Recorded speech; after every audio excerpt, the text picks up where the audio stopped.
Hey Ryan and Charlie, when do you think white supremacy and racism ended? When the slaves were emancipated and freed?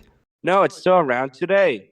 I think Charlie is right. In Phyllis Wheatley's memoir, Memoirs and Poems of Phyllis Wheatley, Native African Enslaved, she talks about how whites like to think they see African Americans. It quotes, "We have been told of the happiness of the Negro in his bondage, how blithely he joins in the dance, and how joyously he lifts the burthen of the song, and how free he is from all care for the morrow.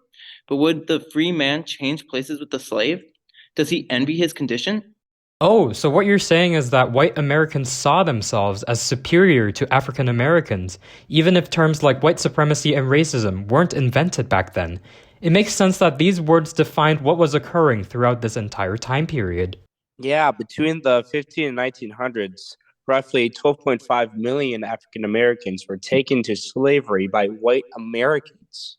Yes, and Phyllis Wheatley's life and work help us acknowledge that.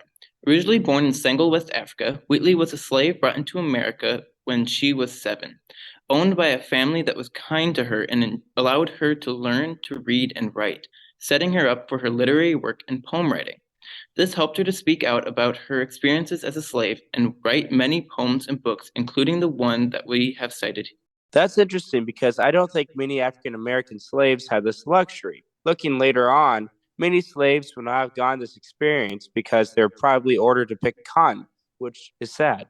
Luck wasn't all on Wheatley's side, though. Her race was still widely seen as inferior at the time. For example, in her memoir, she states, whenever she was invited to the house of individuals of wealth and distinction, which frequently happened, she always declined the seat offered her at their board and requested that a side table might be laid for her, dined modestly apart from the rest of the company.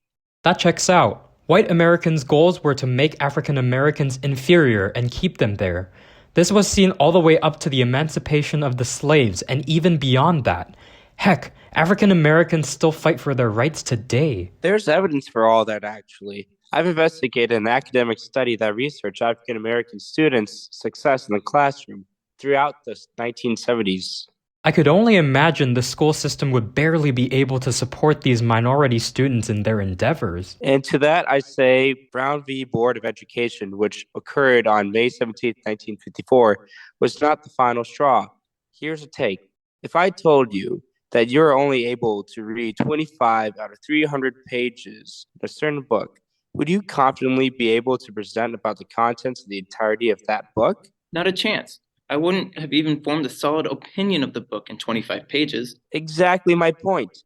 Walter et al. Also looked at the deterioration of educational opportunities caused by a lack of African American teachers. During the 1970s, according to Macy, Scott, and Dornbush, over half of African American students were failing multiple classes in high school, as opposed to less than 20% of white and Hispanic students in the same grade failing one or multiple classes, which is heavily indicative of institutionalized racism.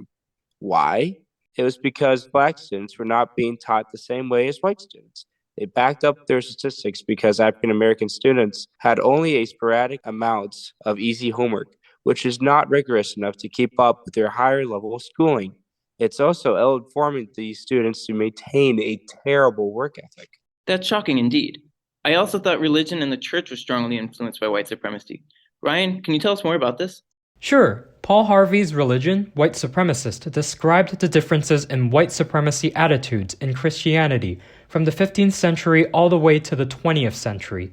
Deep-rooted in theological mythology, Christians defined the whiteness and blackness ideology through the curse of Canaan, to which the story says, Canaan told Nathan, "A servant of servants shall he be." However, the sentence had originally nothing to do with race and color. That doesn't make any sense. How can the white Christians conjure up a story about black slavery out of nothing? Also, wasn't it Christianity and Jesus telling us to love one another as I have loved you? You tell me, Charlie. Times do change, though. The 17th century Christianity slowly embraced African Americans becoming one with God, but often from the forceful push by their slave owners. In class, we have heavily put our focus on American history over the Civil War period.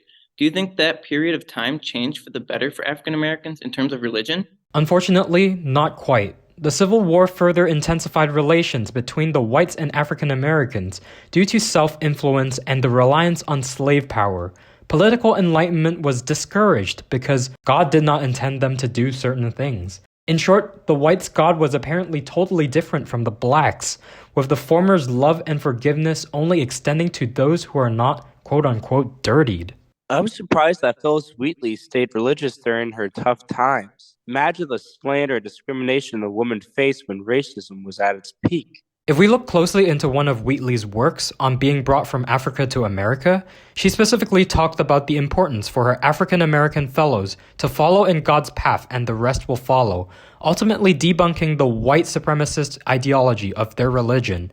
Remember, she wrote, Christians, Negroes black as Cain, may be refined and join the angelic train, end quote.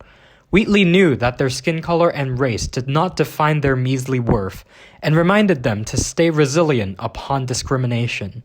All in all, however, I think we can all agree on one thing. What is it, Sawyer? White supremacy sucks. Put yourself in Phyllis Wheatley's shoes, and you'll understand the hurt she's been through trying to empower her people.